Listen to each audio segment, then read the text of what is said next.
What makes a good doctor? Okay, today I'm going to talk about an experience of mine simply because just a few days ago we had a FB live talking about housements, and someone FB user commented that they'd like their doctor to be someone who is willing to sacrifice everything for a patient and someone that suffers in silence, right? I don't know who came up with that criteria about what a doctor should be, but in my opinion, what makes a good doctor is someone who can stay ahead of the curve, someone who can anticipate what's going to happen next. Now, I'm just going to share an experience of mine when just a couple of years ago I was an NSMO in a KKM hospital. This one, it was my first day in the ICU. I remember we were doing a morning Passover, and when we arrived at the last patient, as my colleague was just about to present the case, I was actually just looking at the patient and I thought, wow, this guy is not well, very not well. He looked septic. Although he was sitting upright in his bed with a nasal prong, he was eating, but I wasn't actually really listening to the case, but I was just looking at him and I saw the monitor. I saw that his BP was like 110, 70, wasn't great. He wasn't on any inotropes, but his heart rate was persistently at 110 to 120 at rest. And I was looking at his breathing. It was very shallow and quite rapid. And I was at the foot of the bed. I was just looking at him. I was just thinking, wow, he's just not well. But nobody, and I just thought like, hey, why are we not resuscitating him now? Because he really needs resuscitation at that time. It looked like he was compensating. But when I looked at my colleagues and all of them and my boss, nobody was doing anything. They seemed very calm. And then I realized, I found out that, oh, okay, it's the sepsis, and he's in sepsis, and the source of the infection was from his leg. It was infected.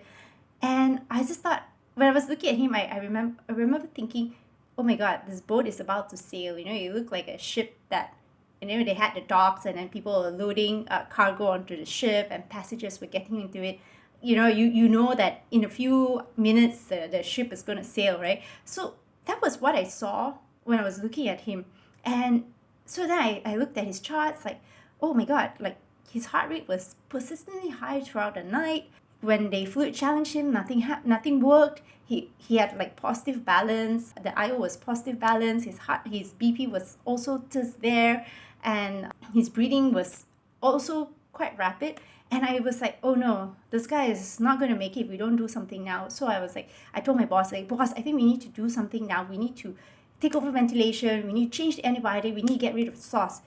And the thing my boss said to me is, hey, no, we don't be too aggressive. We just changed the antibiotic 3 days ago. So let's wait and see. And I was just thinking, wow, we're taking the wait and see approach. And at that moment, I remember looking at the patient and I thought, oh no, this boat is going to sail now. There's nothing we can do.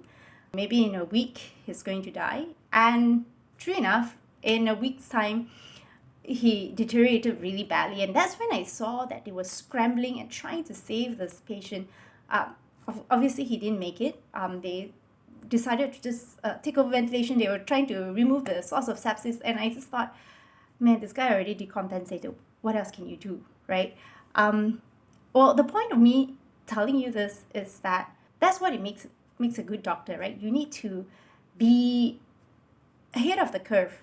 And to be ahead of the curve, you cannot just focus on the leg, but you need to see the patient as a whole. So as I was standing at the foot of the bed, that's when I could see the whole picture. Now that's the same with what healthcare is and what clinical medicine is. The clinical medicine is basically just the foot or the leg, and healthcare is us standing at the foot of the bed and see the entire picture, the whole patient. That is what healthcare is. And I think we've been trained to think that clinical medicine equals healthcare, but it is not. And that's why at Medic Footprints, we are organizing this Diverse Career Summit, is to show doctors that, hey, clinical medicine does not equals healthcare, and what else you can do to impact healthcare as a whole. You know, how can you stand at the foot of the bed and see things holistically? What else you can do? Where else you can offer your expertise? Where else you can contribute? Right? So if you're coming out, maybe you can help these guys in the clinical practice, because clinical practice is basically where you're just playing catch up. But healthcare is where you're at the front of the curve, where you're at the start, where you're at the beginning, where you can change and innovate and and create solutions that can help all these guys who are at the end of the curve.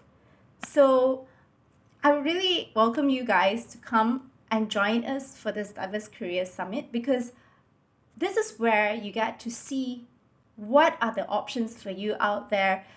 Stop being in that little circle, that little world where it's just the foot. You want to see the whole patient, right? So, right now there are engineers, there are lawyers, people who have no experience, no understanding of what healthcare is, or no understanding of how you do your job in the hospital, in the clinic, and these are the people that are coming out to give solutions.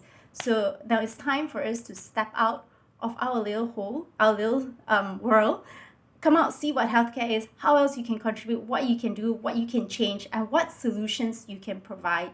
So you want to stay at the head of the curve.